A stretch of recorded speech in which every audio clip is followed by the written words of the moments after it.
अस्सलाम वालेकुम एवरीवन। ये एक्सरसाइज 1 है बेटा, यूनिट नंबर 5 की। इसमें आपने एक फ़ंक्शन वो कह रहे हैं बनाना है, और फंक्शन का जो सिग्नेचर है वो आपके पास उन्होंने क्वेश्चन में दे दिया, इंट स्क्वायर इंट एक्स। ठीक है, ये आपका फंक्शन का सिग्नेचर है और जिसको मैं डेफिनेशन के लिए यूज़ करूँगी। अगर सेमीकोलन नहीं लगाना, आपको पता है वर्ड मेन से पहले आपने ये काम करना है।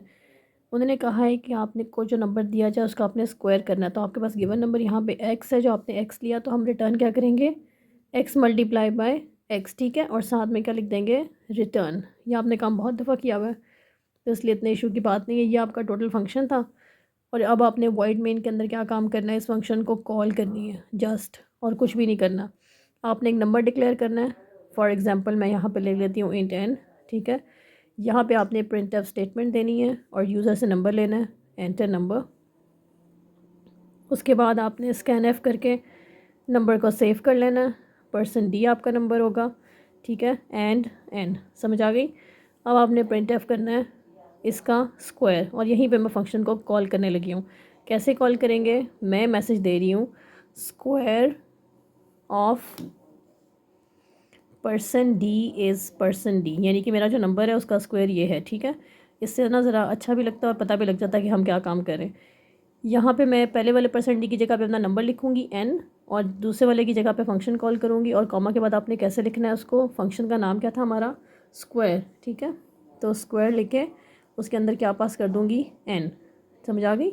और उसके बाद हमारी प्रिंट एफ की ब्रैकेट क्लोज होगी और सेमीकोलन लग जाएगा। इसकी आउटपुट आपको कैसे मिलेगी, जब भी आपने कोई फंक्शन लिखना साथ आउटपुट लिखनी। और ये फंक्शंस क्यों इंपॉर्टेंट है या प्रोग्राम्स क्यों इंपॉर्टेंट है, इस दफ़ा जो आपका पेपर पैटर्न आया ना उसके अंदर आपके पास प्रोग्राम्स हैं। इसमें हमारे पास पहले क्या था, एंटर नंबर, वॉइड मेन से आपको पता है वो स्टार्ट होती है। फॉर एग्जांपल मैंने नंबर दे दिया 5, अब वो स्कैन एफ करके एन में सेव हो गया। ठीक है, अब सेकंड हमारी क्या आएगी, स्क्वायर ऑफ 5 इज़ 25। ये आपकी आउटपुट आएगी 5 मल्टीप्लाई बाय 5, क्योंकि यहाँ पर जब फंक्शन कॉल होगा इसने जाके डेफिनेशन ढूंढनी है। डेफिनेशन में क्या लिखा हुआ है कि एक्स को एक्स से मल्टीप्लाई करो, यानी 5 को 5 से मल्टीप्लाई करो। यहाँ मैंने एन लिया, वहाँ मैंने एक्स लिया, आप दोनों सेम भी ले सकते हो, ये मैंने आपको बात समझाई हुई है। यूनिट 5 की एक्सरसाइज जो 2 है उसके अंदर आपने ये चीज़ कैलकुलेट करके रिटर्न करनी है, x raise to the power y. इसका आपको पता है एक्स बेस होती है और जो वाई है उसका एक्सपोनेंट है। फॉर एग्जांपल अगर मैं यहाँ 6 रेज टू दी पावर 2 लिखूँगी तो उसका मतलब है कि ये हमारा एक्स 6 है और वाई 2 है, बेस 6 है, एक्सपोनेंट हमारा 2 है। और मतलब इसका क्या है कि हमारी जो बेस है वो कितने नंबर ऑफ़ टाइम्स मल्टीप्लाई हो रही है, एक्सपोनेंट नंबर ऑफ़ टाइम्स। ठीक है, ये आपने बात जहन में रखनी है अपने, और यही हमने काम करना है अपने फंक्शन के अंदर। फंक्शन का सिग्नेचर उन्होंने ऑलरेडी आपको दिया हुआ है और उसमें हमारी रिटर्न टाइप है फंक्शन की इंट, उसका नाम है पावर, और उसमें से जो वेरिएबल्स रखे हैं उन्होंने वो कौन से हैं, एक्स और वाई। ठीक है, इंट एक्स और इंट वाई। सेमीकोलन नहीं लगा रही क्योंकि ये फंक्शन की डेफिनेशन है, और यहाँ पे हमने डेफिनेशन के अंदर हम क्या चीज़ें लेनी है, एक तो आपका लूप वेरिएबल, अगर आप यहाँ डिक्लेयर नहीं करें तो आप लूप के अंदर कर लें। अगर आपको इन केस एरर आता है तो आप वहाँ ना करें। एक मैं लूँगी जिसमें मल्टीप्लिकेशन का रिजल्ट हमने रखना है। ठीक है, बार बार मल्टीप्लाई करके कितने नंबर ऑफ़ टाइम्स मल्टीप्लाई करना है वो इस पावर, या पूरा पावर लिख लें लेकिन फंक्शन का नाम सेम हो जाएगा, इसलिए POW कर दिया मैंने इसको। राइट, उसमें मैं लिखा रही हूँ 1। हमेशा याद रखना मल्टीप्लिकेशन का कोई भी काम करना हो तो 1 उसको से स्टार्ट ज़रूर लिया करें। उसके बाद हमने लूप चलाना है 1 से लेकर less than equal to y. ठीक है, कितने number of times x multiply करना था, वाई नंबर ऑफ़ टाइम्स, तो लूप को चलाना है वाई तक, आई प्लस प्लस। करना क्या है, पावर के अंदर पावर को मल्टीप्लाई कराते जाओ एक्स के साथ। किसने मल्टीप्लाई होना है, एक्स ने, कितने number of times, y. X multiply होगा बार बार पावर में, इसका क्या है 1, पहले 1 एक्स के साथ, जैसे हम फॉर एग्जांपल 6 करें, 6 इंटू 1 इज़ 6, यहाँ से हो गया, फिर नेक्स्ट टाइम फिर 6 इंटू 6, तो उसके बाद 36 आ गया। ठीक है, कितने नंबर ऑफ़ टाइम्स चला, 2 टाइम्स। यहाँ आप लगा लीजिए कर्ली ब्रेसेस ताकि आपको पता लगे कि फॉर आपका यहाँ से यहाँ तक था। बाहर निकल के आपने क्या करना है, उसका रिज़ल्ट रिटर्न कराना है। रिज़ल्ट कहाँ पड़ा हुआ है, इस वेरिएबल के अंदर, तो इसको हम करा लेते हैं रिटर्न। ठीक है, अब आ जाए आप वॉइड मेन के अंदर। वॉइड मेन में आपने क्या काम करना है, आपने दो चीज़ें लेनी है। एक को ले लें बेस, आप XY भी ले सकते हो, AB भी ले सकते हो, डजेंट मैटर। मैं बेस और एक्सपोनेंट के नाम से दो वेरिएबल ले रही हूँ। ठीक है, ताकि आपको भी क्लियर हो जाए कि मैं कर क्या रही हूँ, और देखने वाले को और समझने वाले को भी पता लग जाए। प्रिंट एफ यहाँ पे हम करा लेते हैं एंटर बेस। ठीक है, मेरी राइटिंग पे ना जाएँ क्योंकि मैं ज़रा स्पीडली काम कर रही हूँ ताकि वीडियो का साइज़ छोटा और आप तक पहुँच जाए। पर्सन डी और एंटर बेस, यही काम आपने एक्सपोनेंट के साथ करना है। सॉरी, ये नहीं लगाना एंड पे, उसके बाद आपने लेना है प्रिंट एफ करके एंटर। दूसरी चीज़ क्या थी, एक्सपोनेंट, ठीक है। और यहाँ पे आपने स्कैन एफ करके एक्सपोनेंट ले लेना है परसेंट डी। मैं इसका ना स्क्रीनशॉट भी शेयर कर देती हूँ आपको, बल्कि नोट्स आपके पास होंगे, स्क्रीनशॉट लेने की क्या ज़रूरत है। चले जी, परसेंट डी के आगे यहाँ नहीं लगाया था और यहाँ भी सेमीकोलन लगा लें। अच्छा जी, ये करने के बाद आपने क्या काम करना है, आपने जस्ट प्रिंट एफ एक स्टेटमेंट देनी है जिसमें आपने फंक्शन को कॉल करना है, राइट। अब इसके अंदर आपने प्रिंट एफ के अंदर देने की स्टेटमेंट कैसे, बहुत अच्छा लगता है अगर आप आउटपुट आपकी बहुत अच्छी सी आए। Percent D raise to the power, ये मैंने खुद लगाया है और ये वैसे एज इट इज़ ही प्रिंट हो जाएगा। This number raise to the power this number is equals to this number, ठीक है। पहले नंबर की जगह क्या लिखूँगी, बेस मेरे वेरिएबल का नाम। सेकंड की जगह क्या लिखूँगी, एक्सपोनेंट मेरे सेकंड वेरिएबल का नाम। थर्ड की जगह पे क्या लिखूँगी, उसकी पावर जो मैंने कैलकुलेट की है वो कहाँ से आएगी, वो फंक्शन का नाम लिखूँगी पावर, और उसके अंदर से दो वेरिएबल्स पास करूँगी एक्स और वाई की जगह, बेस और एक्सपोनेंट। आगे बात समझ। और यहाँ पे हमने इसको कर देना है क्लोज। अब आपकी जो आउटपुट आएगी ना वो कैसे आएगी वो भी देख लें। सबसे पहले आपके पास मैसेज आएगा एंटर बेस, ठीक है। मैं बेस की जगह दे रही हूँ 6। अब आएगा मैसेज आपके पास एंटर एक्सपोनेंट, उसकी जगह पे मैं क्या दे रही हूँ 2। अब मेरे पास ये जो रिज़ल्ट आना है वो इस वाली उसमें से आना है। इसका मतलब होगा ऐसे आएगा, लिखा हुआ है 6 raise to the power equals to 36। समझ आ गई बात की। तो ये फंक्शन जब यहाँ पे कॉल हो रहा है तो ये डेफिनेशन कहाँ से लेगा, जब मैंने इसको ये डिफ़ाइन किया था कि तुमने ये काम करना है। जो मर्ज़ी एक्सपोनेंट ले लें, जो मर्ज़ी बेस ले लें, आपके पास रिज़ल्ट ऐसे आ जाएगा। आपकी जो एक्सरसाइज 3 है उसमें आपने फैक्टोरियल कैलकुलेट करना, और फैक्टोरियल आप बहुत दफ़ा कर चुके हैं। फॉर एग्जांपल 5 फैक्टोरियल कैलकुलेट करने के लिए हमें क्या करना पड़ता है, 1 से लेके 5 तक या 5 से लेके 1 तक, एज़ यू विश। आपने इन सारे नंबर्स को क्या करना है, मल्टीप्लाई करना है आपस में, और you will get the factorial of that number, right. उसके लिए हम फंक्शन डिक्लेयर करेंगे। यहाँ पे हमें सिग्नेचर नहीं मिला हुआ, हम अपना फंक्शन खुद से क्रिएट करेंगे। उसको हम इंट रखते हैं क्योंकि हमें रिज़ल्ट इंटीजर में ही चाहिए। नाम रख लेते हैं फंक्शन का फैक्टोरियल, ठीक है। और उसमें से हमें एक ही नंबर पास करना है, वो जो मर्ज़ी आपका दिल करता है उसका नाम एन रख लें, एक्स रख लें, नंबर रख लें, जो भी आपका दिल करता है वो काम कर लें, ठीक है। उसके बाद हम करेंगे क्या, इस फंक्शन की डेफिनेशन के अंदर हम बताएंगे फैक्टोरियल कैसे कैलकुलेट होना है। आपने यहाँ पे आई जो है वो ले लें, एक लूप का वेरिएबल नहीं लेना तो फॉर लूप के अंदर डिक्लेयर कर लें, उससे कोई फ़र्क नहीं पड़ता। और आपने जो रिज़ल्ट है वो जिस वेरिएबल में रखना है उसको आप 1 से इनिशलाइज कर लें, ठीक है। जैसे हम पहले करते होते थे, फैक्ट में हमेशा 1 रखते होते थे। अब हमने एक लूप रन करना है for I is equals to 1, I is less than equal to number, जो नंबर दिया गया होगा, ठीक है। 5 का है तो 5 तक चलेगा लूप, 6 का है तो 6 तक चलेगा, 7 का है तो है so on, I plus plus. ये काम यहाँ तक करो, 1 से लेके उस नंबर तक चलो, 1 से लेके 5 तक चलो, 1 से 6 तक, 7 तक। और हमने करना क्या है, सिर्फ मल्टीप्लाई करना है। वो जो हमने वेरिएबल लिया है उसको बार बार हमने आई के साथ मल्टीप्लाई करी जाना है, ठीक है। फर्स्ट टाइम हमारे पास आई 1 है तो 1 के साथ 1 मल्टीप्लाई होगा, फिर 2 के साथ होगा, फिर 3 के साथ होगा, 4 के साथ, 5 के साथ, at the and you will get 120। I think इसका आंसर आता है। इसके बाद हम कर देंगे, ये करने के बाद मल्टीप्लाई करी जाओ, और एंड पे यानी कि ये ब्रैकेट लगा के अपने बाहर निकल के लिखना है रिटर्न फैक्टोरियल फैक्ट, ठीक है, क्योंकि इसमें हमारा लेटेस्ट रिजल्ट पड़ा हुआ। उसके बाद फंक्शन की ब्रेसेस को क्लोज करें, उसके बाद अपने वॉइड मेन के अंदर इसको कॉल करना है। बहुत ही सिंपल है, आपने वॉइड मेन में यूज़र से एक नंबर लेना है और वह नंबर आपकी मर्ज़ी का होगा। आपने आपकी मर्ज़ी का नहीं, यूज़र की मर्ज़ी का। उसको इंट एन डिक्लेयर कर रही हूँ मैं यहाँ पे, और यूज़र से ले लें एन की value, print F enter number two calculate factorial भी लिख सकते हैं पूरा, ठीक है। नहीं लिखना तो इतना सा भी इनफ है। स्कैन एफ करें, परसेंट डी करें और बैक स्लैश एन कर दें। ओ बैक स्लैश कहती हुई एम पर्सन है, या आपका एन में वैल्यू सेव होगी जो भी यूज़र ने दी है। अब हम फंक्शन कॉल करके यूज़र के दिए हुए नंबर का फैक्टोरियल कैलकुलेट करने लगे, ठीक है। उसके लिए मैसेज आपको मैंने पहले ही बताया, आउटपुट अच्छी देने के लिए आपको मैसेज अच्छा होना चाहिए। Factorial of person D is person D, कर सकते हैं ऐसे, बिल्कुल कर सकते हैं। यहाँ पे हमने क्या करना है, पहले परसेंट डी की जगह क्या लिखना है, नंबर, ठीक है, जो हमारा एन है उसका हम कैलकुलेट करने लगे हैं। और सेकंड वाले परसेंट डी की जगह क्या करेंगे, हमने वो फंक्शन कॉल करनी जो हमने बनाया, उस फंक्शन का नाम क्या है, फैक्टोरियल, ठीक है, फैक्टोरियल। और उसके अंदर से हम क्या पास करेंगे, एन, अपना वो नंबर जो यूज़र ने दिया। चलें जी, वर्ड में इनकी ब्रैकेट भी क्लोज़ कर देते हैं यहाँ पर, और आपको मैं आउटपुट दिखाऊँ कि आउटपुट इसकी कैसे आएगी। आउटपुट लेने के लिए हम क्या करेंगे, देख लो ऊपर से, ये आपका फंक्शन है, ठीक है, ये वॉइड मेन है, और इसका अब यहाँ से प्रिंटफ आएगा एंटर नंबर, एग्जीक्यूशन यहाँ से स्टार्ट होगी। सबसे पहले लिखेंगे एंटर नंबर, यूज़र ने नंबर दिया, फॉर एग्जांपल उसने दिया 5, जैसे ही उसने एंटर प्रेस किया साथ ही उसने नीचे वाली पे शिफ्ट हो जाना है, एन को 5 सेव करके फैक्टोरियल ऑफ %d, यहाँ लिखेगा factorial of 5 is 120। Got it?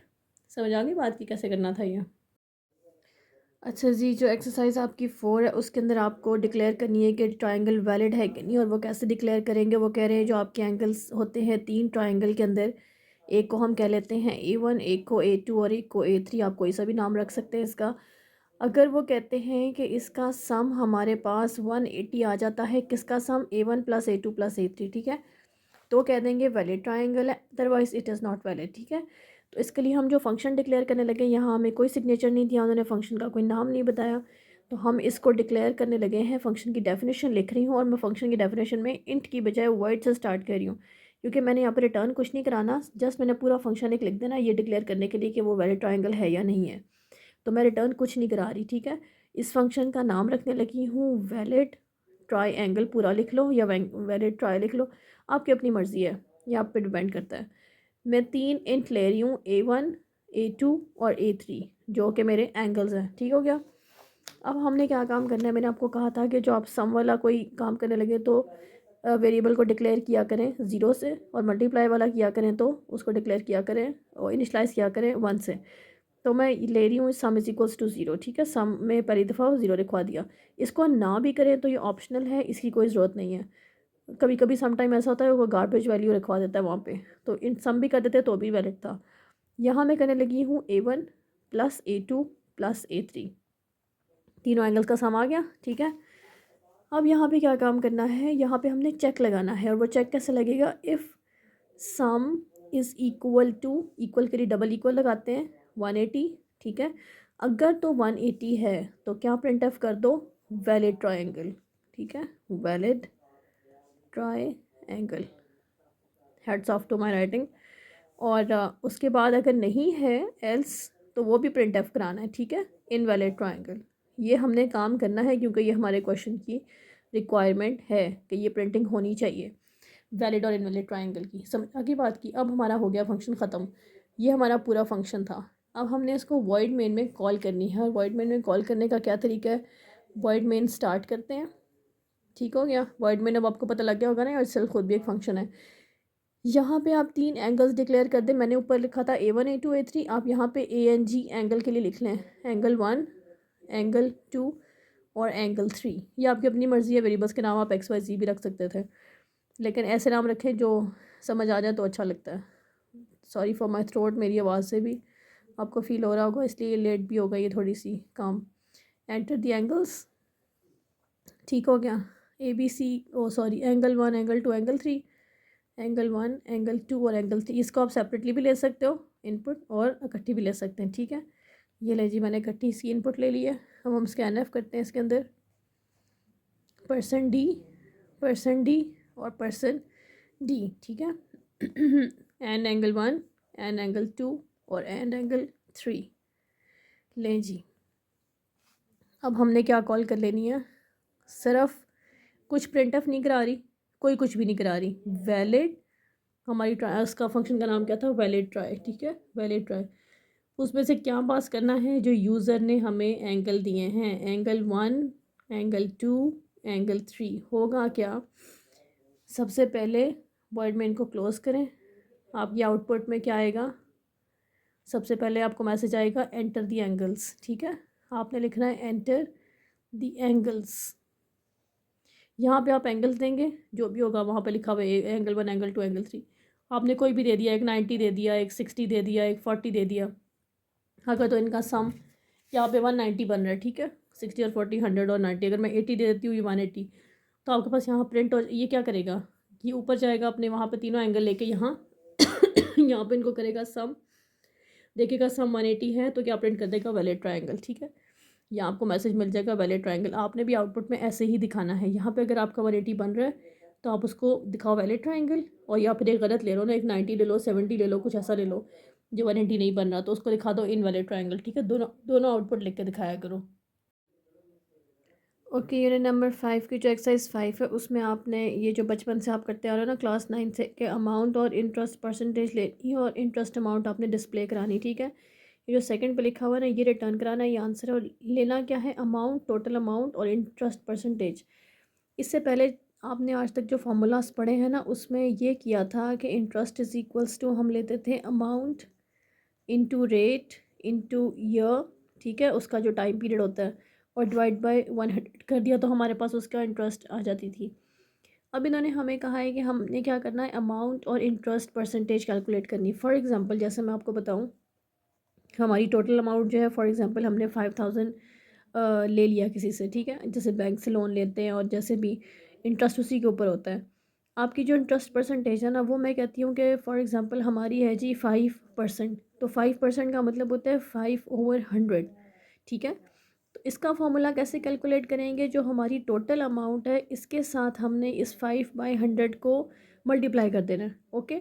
यहाँ से हमारे 2 ज़ीरोस कट करो तो इसका मतलब है यू हैव टू पे 500 ऑन, ये जो आपकी एक्चुअल अमाउंट है ना, इसके ऊपर आपको 500 उसका वो इंटरेस्ट देना पड़ेगा। समझ आ गई बात की, ये चीज़ हमने कैलकुलेट करनी है। तो अब हमें चाहिए दो चीज़ें और हमने रिटर्न क्या कराना है, इंटरेस्ट अमाउंट। क्वेश्चन की नेचर ऐसी है कि आप बजाय इंट के ना बेटे इसको फ्लोट में कर लो, ठीक है। फॉर एग्जांपल कोई बंदा दे देता है आंसर वो पॉइंट्स में, तभी मसला, और हमारा अगर जो हमने परसेंटेज कैलकुलेट करनी वो भी हमारी आ जाएगी उसके अंदर। तो आप फंक्शन का नाम रख लें इंटरेस्ट, ठीक है, और इसकी मैं टाइप जो रिटर्न है वो इंटरेस्ट ले रही हूँ, और इसके अंदर जो चीज़ें पास करनी है बेशक चाहे वो इंट में ही हो, फिर भी हम उसको फ्लोट ही डिक्लेयर कर लेते हैं। एक तो हमारी अमाउंट होगी जिसके ऊपर हमें इंटरेस्ट कैलकुलेट करना है, इस ये आप जैसे मर्जी इसका वेरिएबल का नाम लिख लें, कैपिटल स्मॉल कोई फ़र्क नहीं पड़ता, लेकिन जो लिखें वही यूज़ करें, ठीक है। उसके बाद आपने एक ले लेनी है फ्लोट, फ्लोट परसेंटेज। मैं इसको परसेंट, इंटरेस्ट परसेंटेज की वजह सिर्फ परसेंट का नाम दे रही हूँ, ठीक है, परसेंट या पूरे परसेंटेज कर लो। अच्छा जी, ये तो इसकी डेफिनेशन हम स्टार्ट करने लगे हैं इस फंक्शन की। यहाँ पे हम क्या डिक्लेयर करेंगे, एक वेरिएबल जिसका नाम है फ्लोट इंटरेस्ट, क्योंकि मैंने इसमें इंटरेस्ट अमाउंट कैलकुलेट करनी है। चाहे इसका नाम आप इंटरेस्ट लिख लो या इंटरेस्ट अमाउंट लिख लो, दोनों तरह से सही है।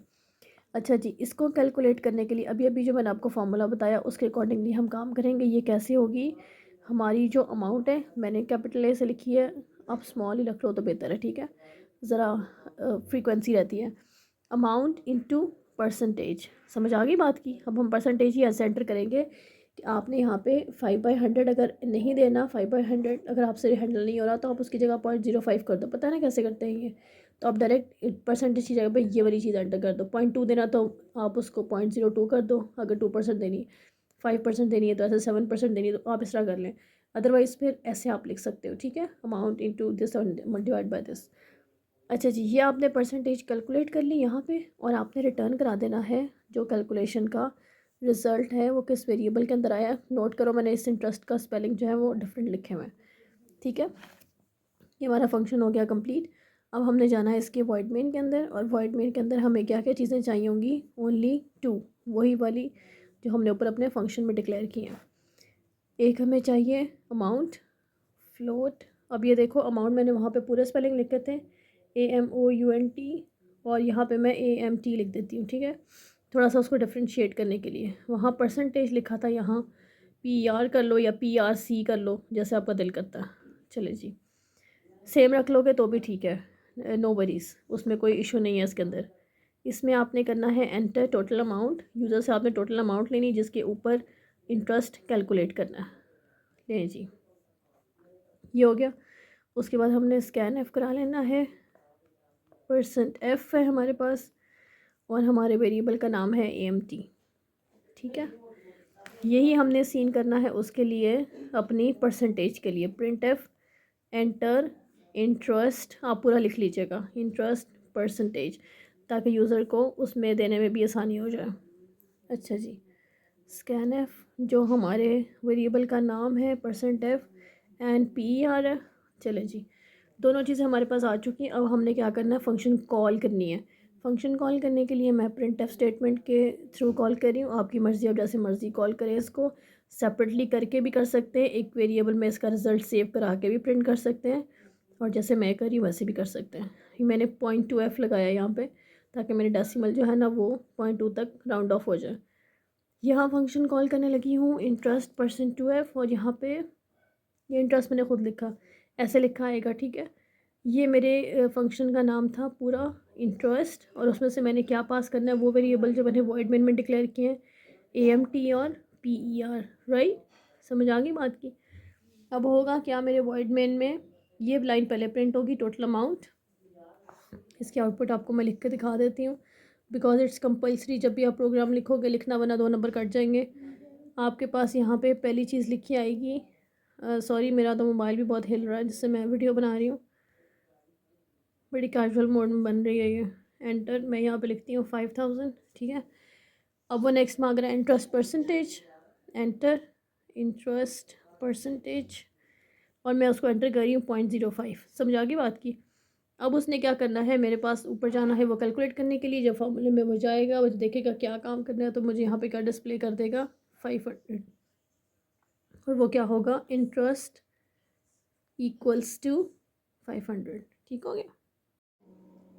एक्सरसाइज 6 ऑफ यूनिट 5 में आपने करना क्या है कि डिजिट आपने लेना, एक नंबर लेना है, उसके डिजिट्स जो है ना, फॉर एग्जांपल अगर आपने नंबर ले लिया 1 2 3, तो जब उसकी आउटपुट डिस्प्ले होगी ना, तो वो ऐसे होगी विद स्पेस, ठीक है। उसके डिजिट्स वही रहेंगे, लेकिन उसके बीच में स्पेस आएगी। ये आपने काम करना है। एक फंक्शन हम करने लगे हैं वॉइड, उसकी रिटर्न टाइप ले रही हूँ, ठीक है, और उसके फंक्शन का जो नाम है वो ले रही हूँ डिजिट स्पेस ले लो या नंबर स्पेस ले लो, कोई ऐसा नाम रख लो। उसका अंडरस्कोर के साथ लिखा है, अगर आपने 2 वर्ड्स का फंक्शन नेम बनाना है तो साथ अंडरस्कोर यूज़ करना होता है, ठीक है। उसके अंदर से हम एक नंबर पास करेंगे, आप n ले लो, नंबर ले लो, वटेवर जो भी मर्ज़ी उसका नाम रख ले। थोड़ा सा ना ये डिफरेंट किस्म का फंक्शन बनेगा, क्योंकि सिंपल तरीके से ये नहीं हो पा रहा कि उसमें आप स्पेस आप लेकर आए। और एक तो आपके माइंड में आ जाती है बात कि हम अरे यूज़ करेंगे, ठीक है ना। हम अरे यूज़ करने पर कितनी लंबी अरे यूज़ करें, यूज़र कितना लंबा नंबर एंटर करेगा और हम कहाँ तक जाएंगे। अगर हम उसकी स्पेसेस को फ्री छोड़ देते हैं तब हमें वो एरर देगा, ठीक है। तो मैं 50 स्पेसेस की एक अरे बना रही हूँ और इसकी टाइप रख रही हूँ करेक्टर, ठीक है। हम उसको एज अ करेक्टर डील करेंगे, क्योंकि हमने बीच में स्पेस देनी है। 2 हम वेरिएबल डिक्लेयर करेंगे, एक n उसका साइज़ आएगा इसके अंदर, और एक मेरा लूप वेरिएबल आई जिसको मैंने यूज़ करना है उसमें प्रिंटिंग कराने के लिए, ठीक है। अब यहाँ पे जो सबसे इंपॉर्टेंट बात है ना कि मेरे n में उसने अरे का साइज़ सेव करना है। कौन सा साइज़ सेव करना है, जो आपने नंबर एंटर करना है। अगर मैंने 1 2 3 एंटर किया तो उसने 1 2 3 सिर्फ उसके 3 प्लेसेस ले लेनी। समझ आ गई बात की। ये उसके लिए मैंने एक फ़ंक्शन यूज़ करना है, बिल्ट इन फंक्शन है SN printf के नाम से। ये सारा कुछ आपने इकट्ठे लिखना है, SN printf। और इस फंक्शन के अंदर आपने पास क्या करना है, सबसे पहले वो अरे जिसका आपको साइज़ चाहिए, ठीक है। साइज़ कैसे इसका कैलकुलेट होगा, वो उसके लिए हम एक और फंक्शन यूज़ करेंगे, उसका नाम है साइज़ ऑफ, और उसके अंदर उसी अरे का नाम लिख देंगे, ठीक है, स्मॉल ब्रैकेट के अंदर साइज़ ऑफ। ये साइज़ आया, यहाँ से उस अरे का पता लगा, और यहाँ पे %d, क्योंकि आपको पता है ना जो भी इंटीजर होता है उसको डिस्प्ले करने के लिए हम %d यूज़ करते हैं, और यहाँ पे हम कर देते हैं नंबर, ठीक है। जितना यूज़र हमें नंबर देगा, जोन सा भी नंबर देगा, वो जितनी स्पेसेस लेगा वो साइज़ कैलकुलेट करके हम कहाँ सेव करा रहे हैं, n के अंदर, ठीक है। ये साइज़ आपकी अरे का लेगा इस पूरी इसके अंदर से। सिर्फ एक यही लाइन है पूरे इस फंक्शन में जो आपको बहुत ध्यान से समझनी है, अदरवाइज़ कुछ भी नहीं है इसके अंदर।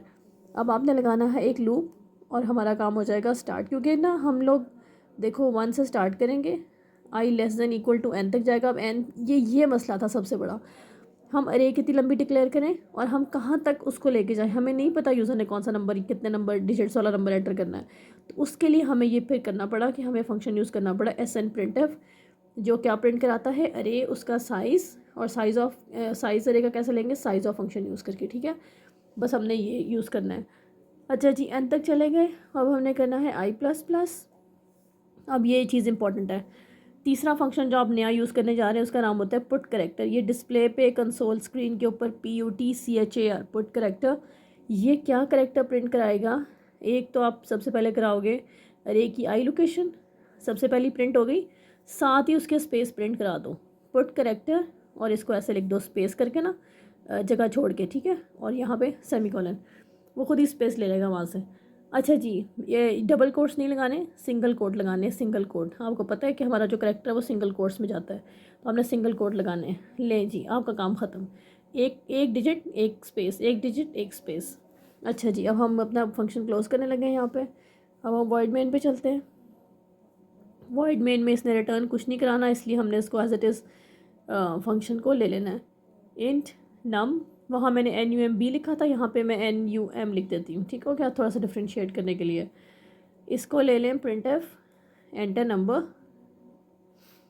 बस मेरा बेटा ये जो 3 इसके फंक्शन है ना, इनको अच्छे से इनका नाम याद कर लो। आपने सिर्फ ये यूज़ करना है, अदरवाइज़ ये होगा नहीं। और बड़े तरीके से ट्राई करके देख ले, अगर होता है तो कर ले, नहीं होगा ओके। तो इसलिए आप इसी मेथड को फॉलो करें, %d एंड नम, ठीक है। और उसके बाद आपने क्या करना है, सिर्फ वो वाला फंक्शन कॉल आउट करना है जो आपने ऊपर बनाया। उसका नाम क्या था, डिजिट अंडरस्कोर स्पेस, और उसके अंदर से अपना ये नंबर पास करते हैं, दैट्स इट। अब आप क्या काम करेंगे, आउटपुट स्क्रीन के ऊपर लिखा आएगा enter number, enter a number, या जो भी आपने लिखा था वहाँ पे आपने लिखा 1 2 3, और नीचे जब आपके पास रिजल्ट आएगा वो ऐसे आएगा। समझ आ गई बात की? तो आप ये अच्छे से देख लो। वॉइड इसकी टाइप है डिजिट स्पेस इंट नंबर, और ये इसके अंदर हमने 3 फंक्शन यूज़ किए। एक एस एन प्रिंट एफ, क्या प्रिंट करेगा ये, अरे उसका साइज़, अरे का बेसिकली ये साइज़ ऑफ से अरे का वो कैलकुलेट होगा, और वो हमने जो नंबर है ना उसके अकॉर्डिंगली वो वाला साइज़ उठाएगा। समझ आ गई बात की, जितना यूज़र ने नंबर एंटर किया है। और ये पुट करेक्टर जो है ना, ये आपके क्या करेंगे, करेक्टर को डिस्प्ले कराएंगे on the console. Last exercise है नंबर 7 की, और इसमें आपने टेबल प्रिंट कराना है। जैसे फॉर एग्जांपल मेरे पास 2 का टेबल आपने ऐसे प्रिंट करवाना है। तो आपको सबसे पहले तो एक चाहिए नंबर जिसका आपने टेबल प्रिंट कराना है। ये जो 1 से लेकर 10 तक है, ये आप उसके लिए लूप लगा लेंगे। और यहाँ पे जो ये चीज़ आ रही है, इसको आप क्या करेंगे, n×i, यही हो रहा है ना बार बार, ठीक है। इसको n×i को आप मल्टीपल का नाम दे दो, टेबल का नाम दे दो, रिज़ल्ट का नाम दे दो, वट जो भी आपने करना है। तो इतना सा काम है, और यह बड़ी दफ़ा कर चुके हैं इसको। मैंने इसको रिटर्न कुछ नहीं कराना, जस्ट एक टेबल प्रिंट कराना है। तो इसके लिए मैंने उसकी टाइप क्या ले लिया, रिटर्न टाइप वॉइड, ठीक है। इसका नाम फंक्शन का क्या रखा है, टेबल। इसमें से हमने क्या पास करना है, एक नंबर, ठीक है। ले जी, हमारा अब एक नंबर आ गया इसके अंदर। यहाँ पे हमने एक इंटीजर वाला वेरिएबल डिक्लेयर करना है जिसका नाम मैं रख रही हूँ मल्टीपल, या आप रिज़ल्ट रख लो, वट एवर जो आपको आसान लगता है। उसको 1 से इनिशलाइज़ कर लें, ठीक है। अब हमने यहाँ पे एक लूप लेना है, i = 1, i <= 10 एंड i ++। और यहाँ पे हमने कैलकुलेट क्या करना है, मल्टीपल में क्या सेव कराई जाओ ईच टाइम, n को, हमारा जो नंबर था NUM, उसको मल्टीप्लाई कराई जाओ i के साथ, ठीक है। 1 × 2 = 2, 2 वो सारा रिजल्ट आता जाएगा। और उसके बाद प्रिंट कराते जाओ, क्या प्रिंट करवाना है हमने, वही जो हमने पहले बड़ी दफ़ा सीखा हुआ है, %d = %d। समझ आ गई, ये ऐसे आएगा। और आपने अगर \n लगा दी एंड पे, तो वो और भी ज़्यादा सुपर बन जाएगा, क्योंकि आपकी हर लाइन नेक्स्ट पे आएगी। पहले की जगह पे मैंने वो वेरिएबल देना जिसका मुझे टेबल बनाना है, यानी कि मेरा वेरिएबल जो डिक्लेयर्ड था नाम। उसके बाद मैंने देना है अपने लूप काउंटर का वेरिएबल, और उसके बाद क्या देना है, मल्टीपल, जिसके अंदर मेरा रिज़ल्ट सेव हो रहा है। ले जी, काम ख़त्म। अब हम चलते हैं वॉइड मेन की तरफ। यहाँ अपने फंक्शन की बॉडी कंप्लीट करने के लिए ब्रेसेस नहीं भूलनी। उसके बाद वॉइड मेन, और वॉइड मेन में हमने एक फिर नंबर डिक्लेयर करना है। उसका नाम आप कुछ भी रख लें, टेबल नंबर भी रख सकते थे, टी नंबर भी रख सकते थे। यहाँ आपने लेना है printf करके एंटर नंबर। अब मैं ज़रा छोटा छोटा लिख रही हूँ, ठीक है। स्कैन एफ करें, %d एंड क्या नाम है, n, ठीक है। अब हमने करना है printf, और यहाँ पे करना है टेबल ऑफ जो आपका नंबर होगा, ठीक है, %d। यहाँ पे लिख लो आप n, और चले जी यहाँ पे कर लें इसको बंद। बल्कि यहाँ पे इक्वल भी आप लगा सकते थे, या फिर जो \n लगा लें तो ज़्यादा बेहतर है, नेक्स्ट लाइन में आ जाएगा। यहाँ पे आप वो फंक्शन कॉल कर लो जिसका नाम था टेबल, और उसके अंदर से वो नंबर पास कर दो। ये printf का पार्ट नहीं है इस वक्त, ठीक है। मैंने इसको सेपरेटली कॉल किया है फंक्शन को, अगर आप देख सकते हो। वॉइड वाले सारे फंक्शन आप इसको सेपरेटली ऐसे कॉल कर सकते हैं। यहाँ पे जी आपके आउटपुट स्क्रीन पर लिखा आएगा, आउटपुट स्क्रीन नज़र नहीं आ रही, आउटपुट में आपका लिखा आना है एंटर नंबर। आपने जैसे ही वो 7 दिया तो उसने आपको यहाँ पे टेबल ऑफ 7 इज़ और 7 × 1 इज़ वट एवर वो सारा कुछ प्रिंट कर देगा। ठीक है, समझ आ गई।